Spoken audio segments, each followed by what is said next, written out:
안녕하십니까, 셀리정입니다. 오늘은 가치가 오른 집 등의 부동산이나 주식을 현명하게 물려줄 수 있는 방법에 대해 말씀드리겠습니다. 미국에 있는 대부분의 한인들은 열심히 일해 모은 돈으로 집을 마련하게 되는데, 안타깝게도 노후의 치매나 중풍으로 양로원에 가게 되거나 한 달에 $10,000을 웃도는 장기 요양 비용 때문에 집에 더 이상 살지 못하게 되는 경우를 많이 봅니다. 그래서 자녀들에게 집을 살아있는 동안 물려주려고 하는 분들이 계시는데요. 재산보호 신탁을 통해서 주는 경우를 제외하고는 미리 주는 것이 결코 현명한 방법이 아닌 이유가 많습니다. 그중에서 오늘은 세금에 관한 이유를 설명해 드리겠습니다. 집이나 건물 또는 스탁, 주식과 같은 재산을 선물할 때 대부분 처음 구입했을 때보다 재산의 가치가 오른 경우가 많은데요.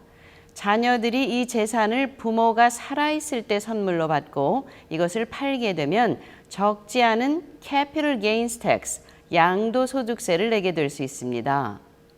양도소득세란 처음 구입했을 때보다 가치가 오른 재산을 팔아 이익이 생기면 내야 하는 세금입니다. 하지만 리빙 트러스트를 통해 자녀에게 집 등의 부동산이나 주식을 상속하게 되면 세금 기준이 사망 날짜를 기준으로 Step Up Basis, 하늘에 올라가듯 기준 가치 상승을 받아 오른 재산이 Cost Basis, 원 가치에 적용되어 세금 폭탄을 피할 수 있게 됩니다. Cost Basis란 세금 계산 시 쓰이는 재산의 원 가치, 즉 처음 구입했을 때의 가치입니다. 즉 재산에 양도소득세가 붙는지 결정할 때 재산의 값어치가 처음 구입 후 팔 때까지 얼마나 올랐는지 알기 위해 쓰이는 것입니다.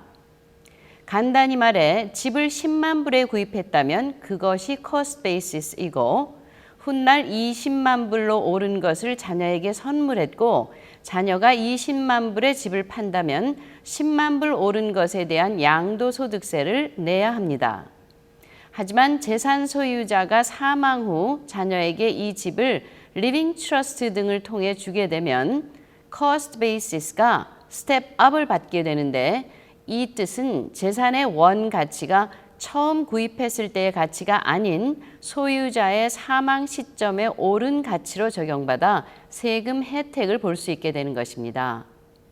예를 들어 박 씨가 오래전에 10만 불을 주고 산 집이 30만 불로 올랐고 아들이 이 집을 상속받게 되면 cost basis가 10만 불에서 박 씨 사망 시 스텝 업을 받아 30만 불로 되는 것입니다. 그러므로 이 집을 물려받은 아들이 30만 불에 팔게 되면 양도소득세를 전혀 내지 않게 되는 것입니다.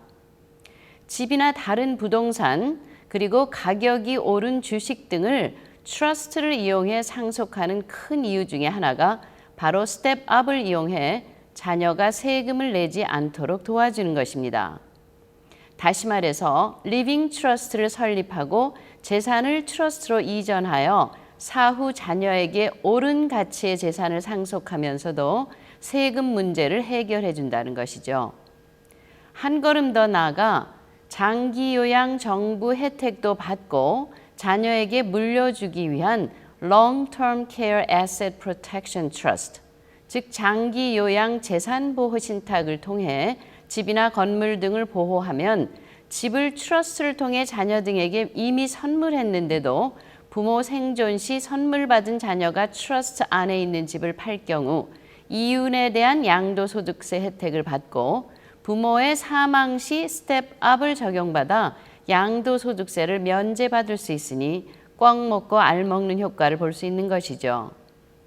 그러나 트러스트도 여러 종류가 있고 또 어떻게 설립되어 있는지에 따라 자녀에게 물려준 재산이 세금 혜택이 될 수도 있고 세금 폭탄이 될 수도 있으므로 전문인과 함께 제대로 된 계획을 준비해야 합니다.